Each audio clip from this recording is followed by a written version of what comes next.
Bonjour à tous, j'espère que vous allez bien.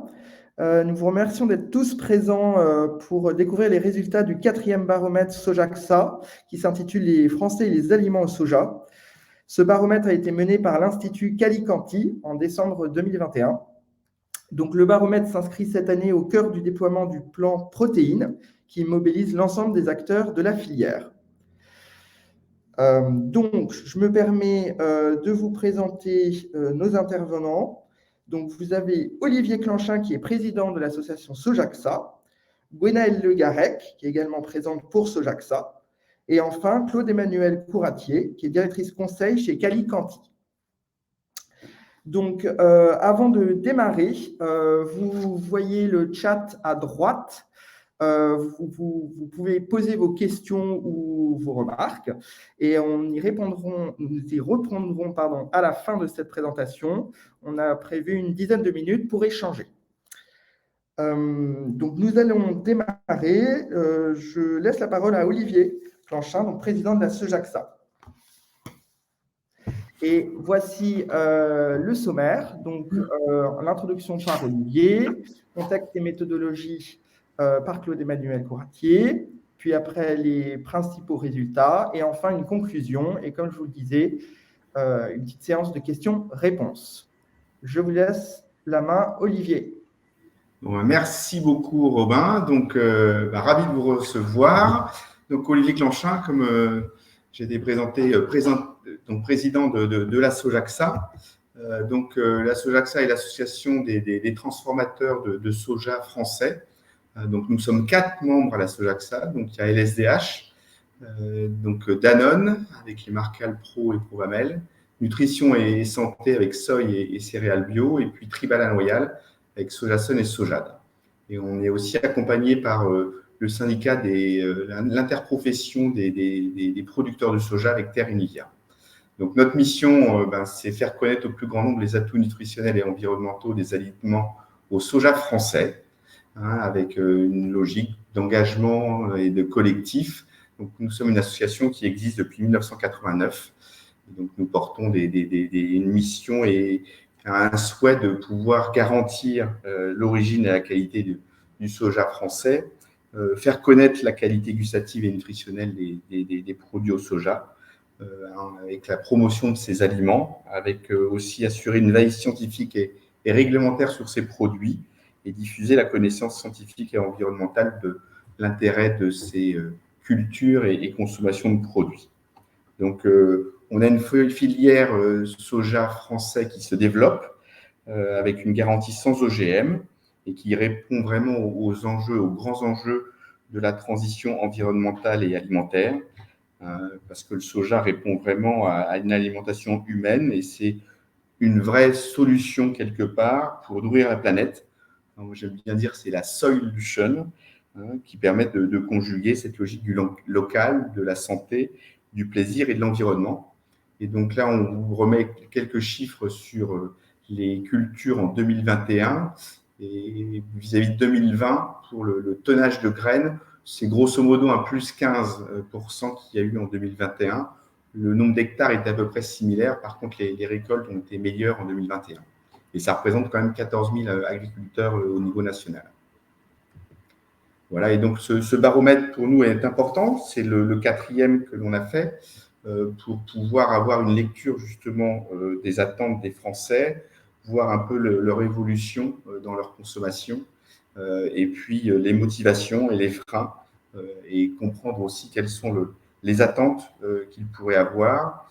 Donc ce 4e baromètre a été réalisé donc en décembre 2021 et avec le soutien du ministère de l'Agriculture et de l'Alimentation, avec aussi le soutien de Terre Univia, et dans le cadre du plan de relance 2030 Cap Protéines, donc qui est soutenu par la France et le gouvernement. Voilà les éléments que je pouvais vous partager en introduction. Puis je passe la parole à Claude-Emmanuel pour la présentation des résultats du baromètre. Merci beaucoup, Olivier. Donc, je vais vous présenter cette quatrième vague édition du baromètre Les Français et les aliments au soja. Donc, je suis Claude Emmanuel Couratier, directrice conseil chez Calicanti, aux côtés de Daniel Bou, depuis à peu près 15 ans. C'est un baromètre qui est un baromètre grand nombre, hein, qui est un baromètre Calicanti online, puisqu'il intègre aussi des questions ouvertes qui permettent de bien comprendre aussi la perception un peu plus en profondeur. Cette année, nous avions 1200 répondants représentatifs de la population française de 18 ans et plus. Nous avons un parti pris d'avoir un échantillon qui est stable d'un point de vue socio-démographique depuis 2014. Donc c'est une aventure, donc quatrième vague depuis maintenant presque 7 ans. Enfin, voilà. Donc l'origine des répondants, ce sont des panélistes qui ont un dédommagement symbolique. Le questionnaire au total a une durée d'environ 11 minutes. Il est plus long naturellement pour les consommateurs de soja, 9 minutes pour les non-consommateurs. Et il est segmenté en 2 sous-échantillons, un échantillon consommateur et un échantillon non-consommateur, de manière à les mettre en perspective. Donc, la manière dont ont été définies les personnes qui étaient consommateurs d'aliments à base de soja, c'est une manière indirecte. Ce n'est pas une question directe qui permet d'être beaucoup plus robuste. Donc, en fait, on leur pose toute une liste d'aliments, dont des aliments à base de soja, des aliments à base d'alternatives végétales, mais aussi à base de protéines animales, de produits laitiers. Et donc, c'est une liste qui est un peu longue et on leur demande de cocher toutes celles qu'ils ont consommées au cours des 12 derniers mois, ce qui nous permet d'avoir une définition inductive du consommateur au soja et non pas directe qui souvent représente un petit peu. Donc, cette année, on a une petite nouveauté puisque nous avons aussi segmenté l'échantillon sur les consommateurs d'autres alternatives végétales parmi l'amande, coco, riz qui se développent pas mal actuellement. Donc, nous avons dans ce baromètre 2021 500 répondants qui sont consommateurs de soja, VS un peu moins de 700 non-consommateurs et 721 de produits végétaux. Donc, la première partie, on va vous parler de la nouvelle génération des consommateurs de produits à base de soja. En 2021, on a eu 60% qui se sont déclarés consommateurs de produits végétaux en général, donc boissons, desserts, plats cuisinés, donc 42% de produits à base de soja.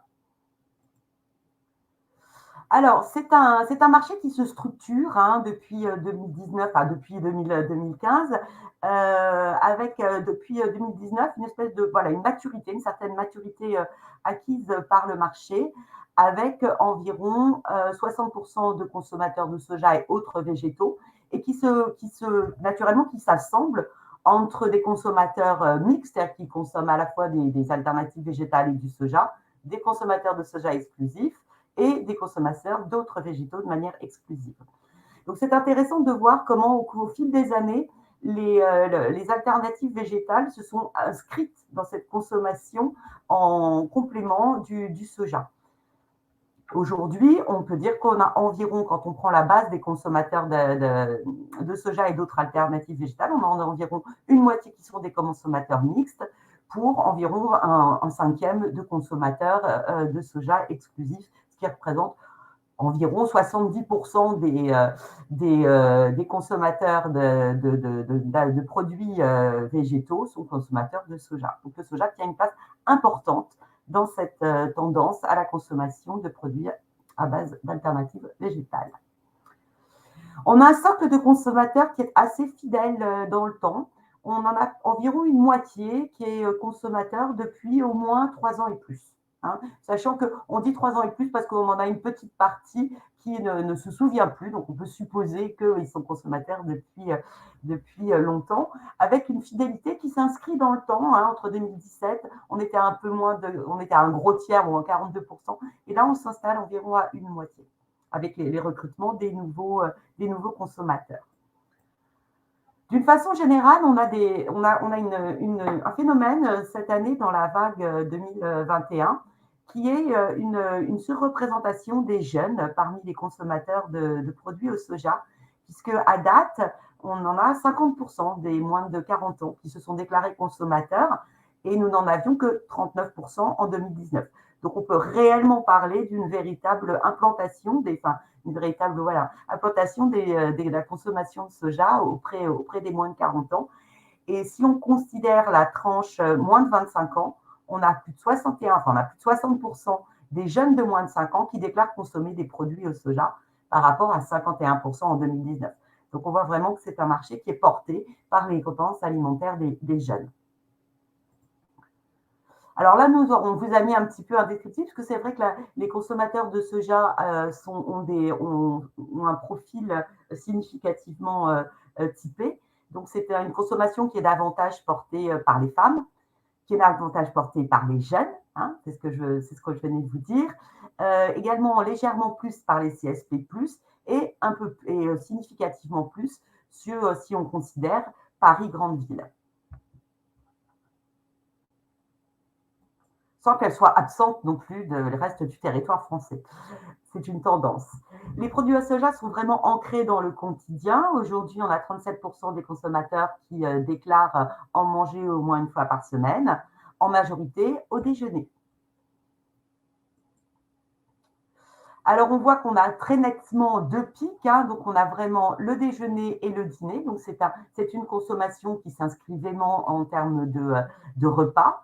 Et quand on détaille la place des aliments au soja au cœur des repas, on s'aperçoit qu'il va être consommé essentiellement en plat, hein, pour 60%, pour une moitié également en dessert et pour un quart en boisson.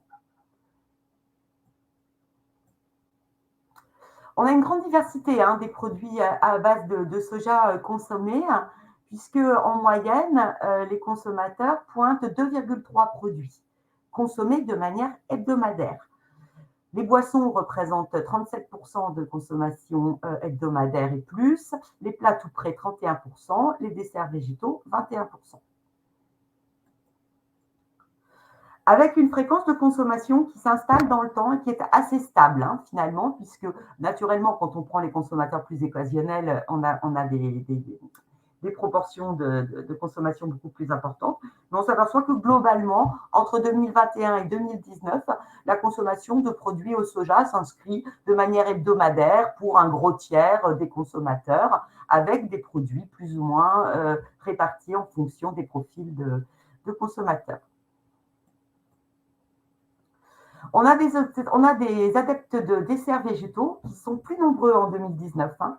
C'est-à-dire qu'en fait, ce n'est pas forcément la quantité, mais on s'aperçoit qu'en 2019, nous avions 12% de consommateurs de desserts végétaux au soja, type crème dessert, à vanille, etc.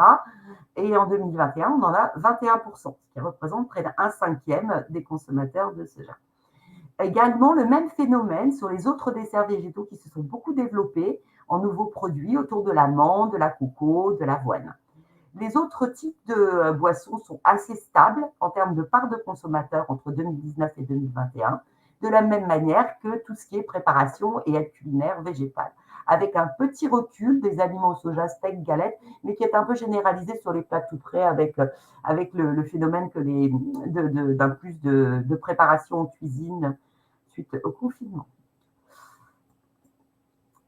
Les aliments au soja sont de plus en plus intégrés en cuisine, puisque aujourd'hui, on a encore une moitié des consommateurs qui les ont découverts, qui déclarent les avoir découverts directement en magasin, en rayon, 33% chez des proches, mais on s'aperçoit que la découverte via des sites internet de recettes étant aussi significative de 4 points à 11% en 2021.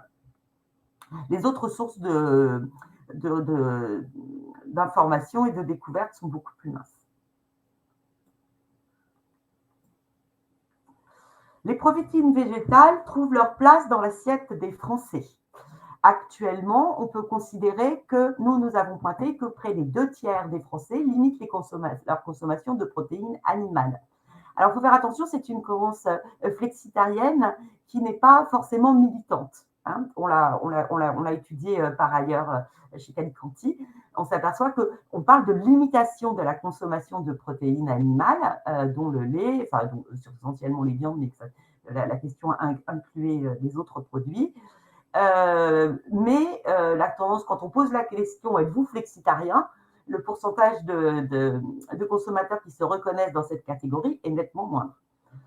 On s'aperçoit que cette tendance à limiter sa consommation de protéines animales est assez liée aux consommateurs à la consommation de soja et de protéines et de produits à base de soja, puisqu'on s'aperçoit que les consommateurs mixtes sont 17%. Et 77% à limiter leur consommation de protéines animales beaucoup. Et au total, 77% à le faire en général, même un peu, par rapport à 51% des non-consommateurs. Donc, on a des Français qui varient en fait leur consommation de protéines, puisque 57% considèrent que les protéines végétales sont complémentaires aux protéines animales. Donc, ce n'est pas forcément un remplacement, mais c'est un enrichissement de l'assiette alimentaire. Et on s'aperçoit que par rapport d'un point de vue nutritionnel, nos consommateurs considèrent que les protéines, les produits au soja remplacent ou sont complémentaires, sont majoritairement complémentaires pour près de 83%, par rapport à un peu moins une moitié des non-consommateurs. Donc on est sur une complémentarité des consommations, avec une recherche d'équilibre alimentaire qui valorise deux qualités, principalement des produits au soja. La faible teneur en graisses saturées pour une moitié et une quantité élevée de protéines végétales dans le produit pour une autre moitié. Les autres qualités du soja apparaissent valorisées par environ un tiers. L'absence de cholestérol ou l'absence de lactose, qui est plutôt en baisse en 2021. On a une intention de consommation de produits à base de soja qui est en déclaré haussière à 2 ans. C'était déjà le cas en 2019, puisqu'on a environ un cinquième qui a l'intention déclarée dans les 2 prochaines années d'en consommer davantage. Avec une conjugaison avec l'intention d'équilibrer l'assiette alimentaire entre protéines animales et protéines végétales. On a un intérêt nutritionnel des produits au soja qui est reconnu par une large majorité des Français, que ce soit pour équilibrer les apports, que ce soit pour être consommé au quotidien, pour agir favorablement sur la santé et pour être aussi des aliments qui finalement s'inscrivent bien en cuisine. Nous n'avons qu'une minorité qui considère que les produits au soja sont ultra transformés. C'est une question nouvelle en 2021, donc nous n'avons pas de référence en 2019. Et un gros tiers qui aime le goût des produits au soja. Les Français et les produits au soja, donc enjeux et perspectives. Alors par contre, si on voit une démocratisation des aliments au soja, on s'aperçoit que les méconnaissances persistent. On a toujours 42% des consommateurs qui ignorent que les aliments au soja français sont bien 100% sans OGM. Alors naturellement, cette part est plus faible auprès des consommateurs que des non-consommateurs, mais elle est quand même encore assez importante. L'origine du soja reste aussi assez méconnue pour 40% des Français. On en a seulement 29% qui connaissent l'origine France du soja alimentaire pour alimentation humaine commercialisé en France. On a une connaissance floue sur l'origine du soja. Quand on leur pose la question de savoir si les aliments au soja commercialisés en France sont issus de cultures au soja, exclusivement françaises, principalement françaises, on s'aperçoit qu'on en a une minorité qui l'ont repéré et qu'on a toujours une large partie une forte proportion des Français qui ne se positionnent pas et qui finalement avouent ne pas savoir.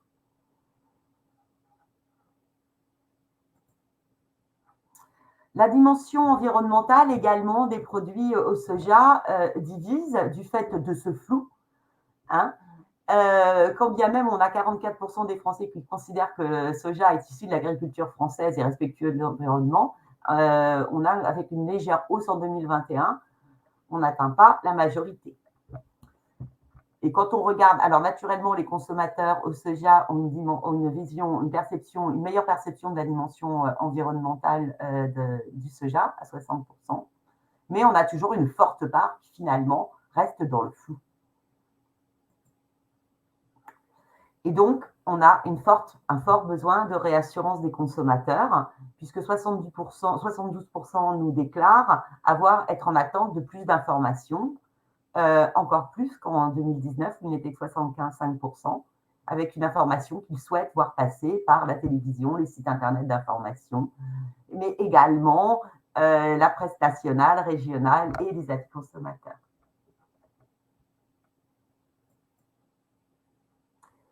Naturellement, comme ils ont besoin de réassurance, ils recherchent, quand ils achètent des produits au soja, des mentions qui vont être sans OGM pour 44%. Un gros tiers va aussi rechercher une certification bio et le fait que ce soit fabriqué en France, avec le respect de l'environnement. Les mentions autour des protéines, enfin autour des mentions véganes, enfin végétales, végétariennes, sont beaucoup moins recherchées en critères d'achat. Et donc, ils accordent une priorité aux mentions sur les emballages avec l'absence d'OGM, le 100% végétal, le sans colorant, le sans conservateur, le sans additif. On voit qu'ils sont réellement dans la recherche de produits naturels avec, juste ensuite, en deuxième mention, le respect de l'environnement et l'origine géographique des graines consommées. Les autres mentions apparaissent nettement moins attendues.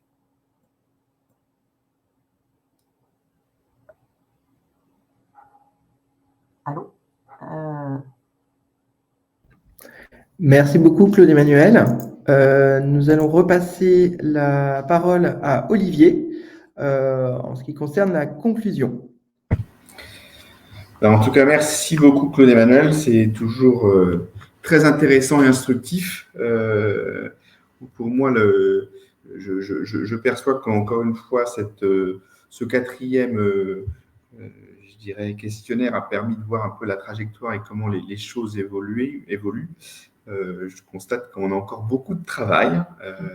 Alors certes, c'est un marché qui reste une niche, mais je trouve que c'est quand même très satisfaisant de voir que quelque part, on a une capacité de recruter et cette logique de pourcentage, qu'on disait 61% pour les moins de 25 ans qui voient un intérêt dans le soja, je trouve que c'est quelque chose d'enthousiasmant. Et puis le constat aussi, donc face à ce recrutement, on a aussi toute une logique où on fidélise aussi nos consommateurs, puisqu'on voit que les 2/3, ou c'est les 3/4 même, sont plutôt dans une consommation ou perception de consommation qui va augmenter dans les prochains mois ou prochaines années. Donc, en tout cas, ce que je perçois, c'est que je trouve qu'on fait bien depuis des années avec ce soja français. Par contre, c'est vrai qu'on n'est pas tout le temps très entendu, on n'est peut-être pas si audible que ça. Et on voit aussi que le soja dans le monde fait beaucoup parler sur des sujets d'OGM et des sujets de déforestation, mais qui sont très éloignés de ce qui se passe véritablement sur le marché de l'alimentation humaine et sur le marché de la production, ou sur la logique de la production locale et française de soja.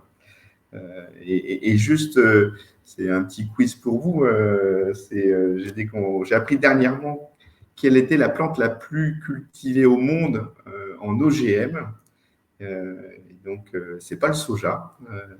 On m'a dit que c'était le coton qui était la plante qui était la plus cultivée au monde en OGM. Et c'est surprenant que si on parle d'OGM et si on parle de plante aujourd'hui, tout de suite, c'est le soja qui apparaît, alors que ce n'est même pas la première plante au monde cultivée dans ces principes ou ces logiques.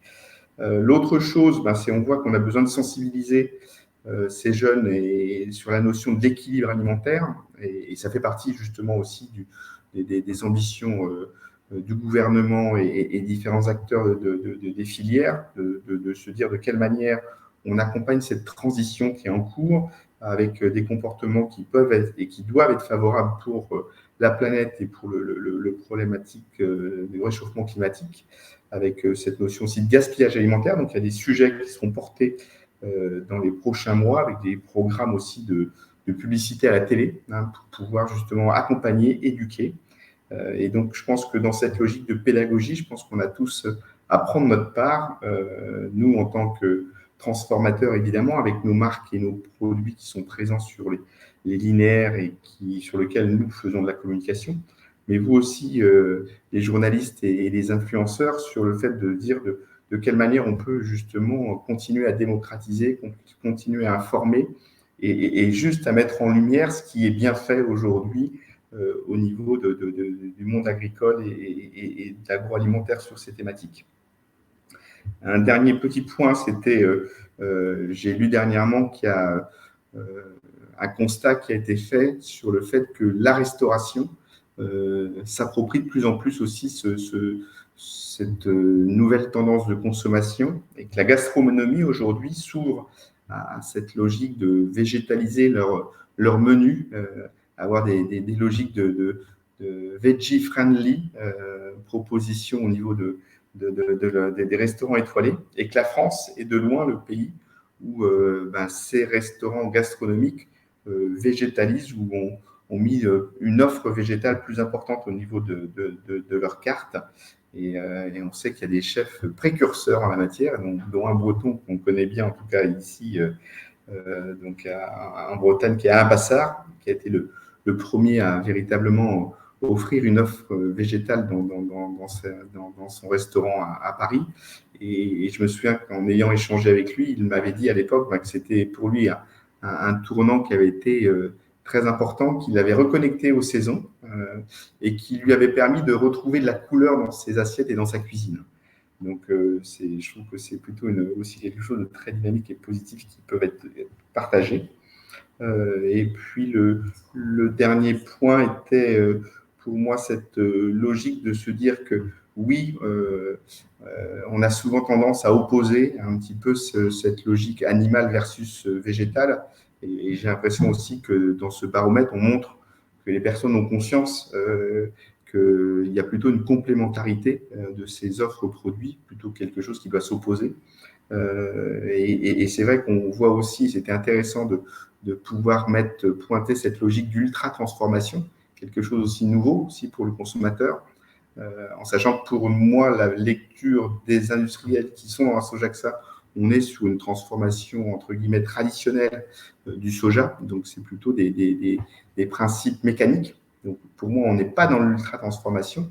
Par contre, on peut avoir des produits qui sont un peu dans l'ultra-formulation, mais là aussi, ça montre que le marché reste encore émergent sur un certain nombre de nouveaux produits et qu'il y a un peu de tâtonnement pour trouver le produit qui correspondra le mieux aux consommateurs. Et il est certain que demain, pouvoir mettre en avant le fait d'avoir des recettes avec peu d'ingrédients ira dans le bon sens aussi pour la formulation de nos produits. Donc voilà ce que j'avais envie de partager avec vous. Et puis, à votre disposition pour pouvoir répondre à vos questions. Et donc, Gwenaëlle, tu voulais… Non, c'est parce qu'on avait mis quelques slides pour rappeler que vous l'avez bien résumé, mais qu'on accompagnait le plan protéines, notamment, avec comme le soja français, ça serait bien un plan protéines. Donc voilà pour moi. Alors, est-ce que vous avez… Je ne sais pas, j'ai vu qu'on regardait s'il y avait des questions dans le chat ou si on fait plutôt un jeu de questions-réponses en direct. Donc, je te repasse la parole, Robin, pour gérer ça. Merci beaucoup, Olivier. En tout cas, si vous avez des questions, n'hésitez pas, comme je vous le disais, à les poser dans le chat. Donc, si vous avez 2-3 questions, c'est le moment. Je vous laisserai, je vous laisse une petite minute si vous avez des questions sur les chiffres, sur le soja, sur français, sur la Sojaxa, sur ce que vous souhaitez.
Bon, et ben, je crois que vous n'avez pas forcément de questions.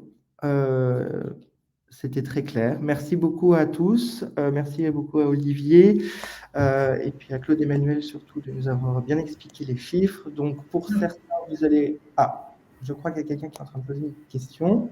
Ah, si, ouais, attends un petit peu. Bon, en train d'écouter.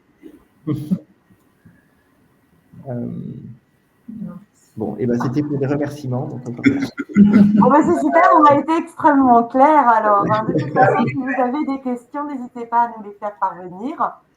Et nous serons, enfin pour ma part, nous serons très heureux de vous préciser les données. Et voilà. Et on a été très heureux de mener cette aventure avec Sojaxa pour la 4e vague consécutive et qui était cette fois-ci beaucoup plus végétalisée encore plus végétalisée que les précédentes. Voilà.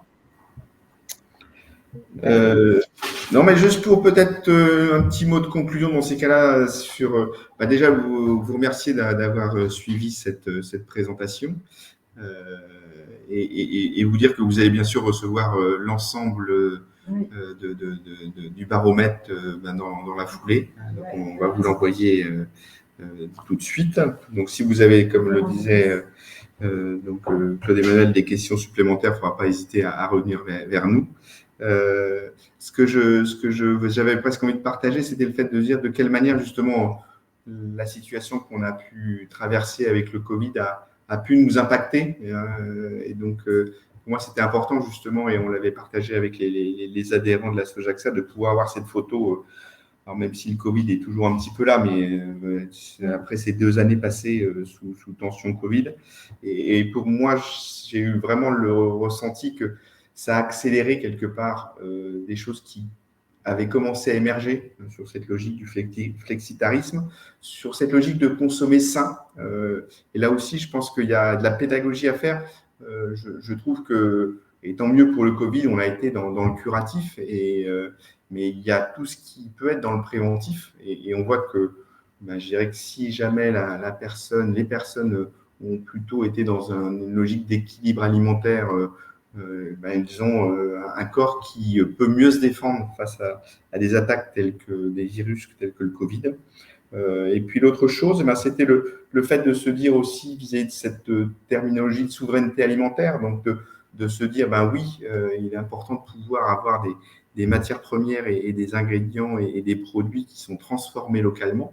Et le soja le porte, mais aussi d'autres végétaux tels que l'avoine, le chanvre, qui aussi ont leur place et pourront continuer à se développer. Et le dernier point qui a été partagé aussi sur ce baromètre, c'est aussi l'accélération du fait à la maison, en fait. Et on voit justement, et tout ce mouvement qu'on peut voir sur la gastronomie, c'est aussi sur le fait de se dire de quelle manière on peut s'approprier ces produits et pouvoir les transformer à la maison. Et ce qui est assez magique, c'est que le soja, il est méconnu en termes de plantes, mais il est aussi méconnu en termes de goût.